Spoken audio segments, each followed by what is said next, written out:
بسم اللہ الرحمن الرحیم۔ السلام علیکم۔ جمہور نامہ کے ساتھ میں ہوں آپ کا میزبان عمیر خان۔ ناظرین، 9 مئی 2023 کا آج 1 سال پورا ہوا۔ یہ وہ دن تھا جب پاکستان تحریک انصاف کے چیئرمین عمران خان صاحب کو اسلام آباد ہائی کورٹ کے احاطے سے غیر قانونی طور پر گرفتار کیا گیا۔ اس کے بعد پورے ملک میں احتجاج ہوئے اور ان احتجاجوں نے پرتشدد کارروائیوں کی شکل اختیار کی۔ یہ پاکستان تحریک انصاف کے لیے ایک مشکل دور کا آغاز تھا، جس کے بعد پاکستان تحریک انصاف کے لوگوں پر، کارکنوں پر، لیڈرشپ پر مختلف مقدمات درج کیے گئے اور انہیں جیلوں میں ڈالا گیا۔ ریاست اور اداروں نے اس کا الزام پاکستان تحریک انصاف پر عائد کرنے کی کوشش کی، لیکن پاکستان تحریک انصاف یہ الزام قبول کرنے سے ہمیشہ انکار کرتی رہی۔ آج ان واقعات کا 1 سال پورا ہونے کے بعد ملک کے مختلف جگہوں پر حکومت کی طرف سے اور مختلف سرکاری عہدیداروں کی طرف سے میڈیا ٹاکس یا پریس کانفرنسز کی گئی اور 9 مئی کی مذمت کی گئی، جس میں وزیر اعظم پاکستان کے شہباز شریف اور مختلف وزراء جس کا تعلق پاکستان مسلم لیگ نون کے ساتھ ہو، MQM کی پارٹی ہو، پیپلز پارٹی ہو یا باقی جو چھوٹی موٹی پارٹیاں ہیں، ان سب نے آج 9 مئی کی مذمت کی۔ لیکن دوسری طرف اگر ہم دیکھیں تو پاکستان کے مختلف شہروں میں پاکستان تحریک انصاف کی طرف سے بھی ریلیاں نکالی گئیں، پروٹیسٹ کیے گئے، لوگ نکلے اور 9 مئی کی انہوں نے بھی مذمت کی۔ اب دونوں طرف سے مذمت کی جاتی ہے، ایک تو حکومت اور اداروں کی طرف سے بھی ان واقعات کی مذمت کی جاتی ہے اور پاکستان تحریک انصاف کی طرف سے بھی ان کی مذمت کی جاتی ہے۔ لیکن اب سوال یہاں پر یہ کھڑا ہوتا ہے کہ ادارے سمجھتے ہیں یا ریاست سمجھتی ہے کہ ان واقعات کے ذمہ دار پاکستان تحریک انصاف کے لوگ ہیں، جبکہ پاکستان تحریک انصاف یہ سمجھتی ہیں کہ اس کے ذمہ دار ریاست ہے، اور ریاست نے اور پھر کچھ لوگوں نے ایک پروپیگنڈا کر کے، ایک سازش کر کے، اس کو خود پلان کر کے 9 مئی کرنے کی کوشش کی، اور اس کا ٹارگٹ صرف پاکستان تحریک انصاف تھا۔ آج اگر ہم دیکھیں جن لوگوں نے پاکستان تحریک انصاف کو نشانہ بنایا، پاکستان تحریک انصاف کو ان واقعات کا ذمہ دار ٹھہرایا، وہ کون لوگ ہیں؟ پاکستان مسلم لیگ نون، پاکستان پیپلز پارٹی، MQM، اور جب پاکستان تحریک انصاف یعنی کہ عمران خان صاحب کی حکومت تھی تو ان لوگوں کی پوزیشن کیا تھی؟ اور جب ان کو حکومت سے نکالا گیا تو تب بھی عمران خان کی پاپولیرٹی کا جو لیول تھا وہ بہت زیادہ تھا۔ ان پر جو حملے ہوئے وزیر آباد میں، تب بھی ان کا جو مارچ تھا اسلام آباد کی طرف، ان میں بہت بڑی تعداد میں لوگ موجود تھے۔ اب اگر ہم ان تمام چیزوں کو دیکھیں تو پاکستان تحریک انصاف آخر کیوں 9 مئی کرائے گی؟ ایک سوال اٹھتا ہے۔ اور پھر جو لوگ آج پاکستان تحریک انصاف کو ان واقعات کا ذمہ دار ٹھہراتے ہیں، وہ لوگ اس کے بینیفیشری ہیں، اور وہ ان واقعات کے بعد اقتدار میں آئے اور انہوں نے اپنے آپ کو مزید مستحکم کیا،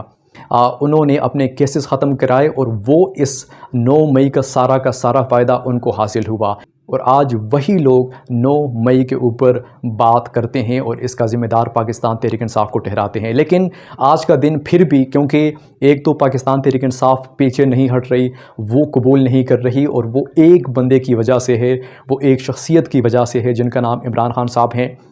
وہ اس وقت ڈٹے ہوئے ہیں۔ آج جب پاکستان تحریک انصاف کے لوگوں کی لیڈرشپ کی ان سے جیل میں ملاقات ہوئی تو عمران خان صاحب نے ان کو ہدایت کی ہے، اور وہ ہدایت انہوں نے یہ دی ہے، حکم دیا ہے کہ آپ سپریم کورٹ میں 3 پٹیشنز دائر کریں گے۔ ایک پٹیشن اس چیز پر ہوگا کہ 9 مئی کے جو واقعات ہوئے اور اس کی جو CCTV فوٹیجز تھی وہ غائب ہیں اور وہ ریکور کی جائیں، تاکہ معلوم ہو سکے کہ 9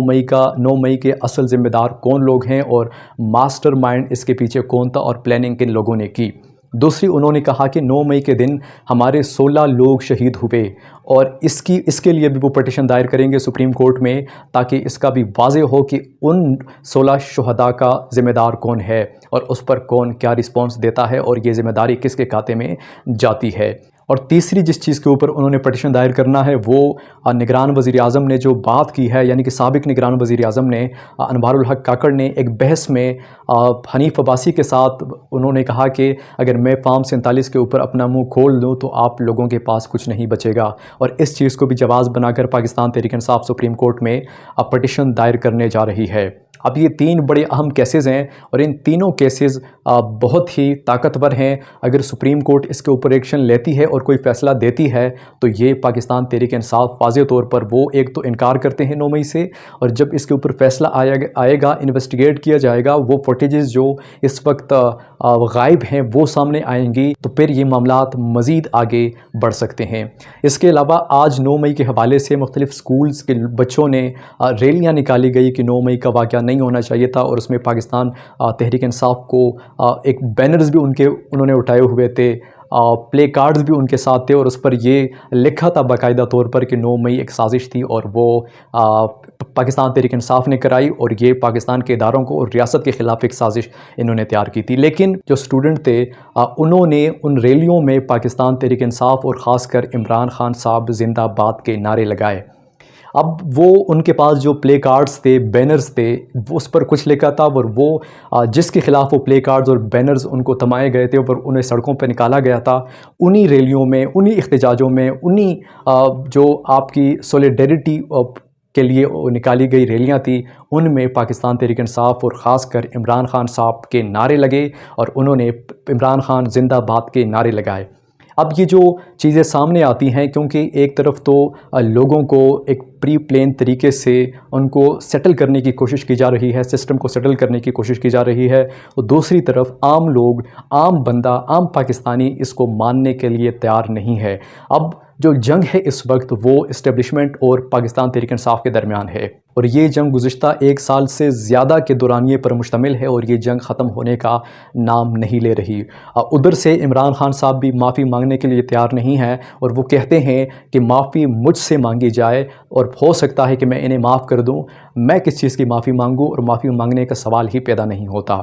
اب معاملات آگے کیا رخ اختیار کرتے ہیں، آنے والا وقت ہی اس کا فیصلہ کر پائے گا۔ آج تک کے لیے اتنا ہی۔ عمیر خان کو اجازت دیجیے، اللہ نے کے بعد۔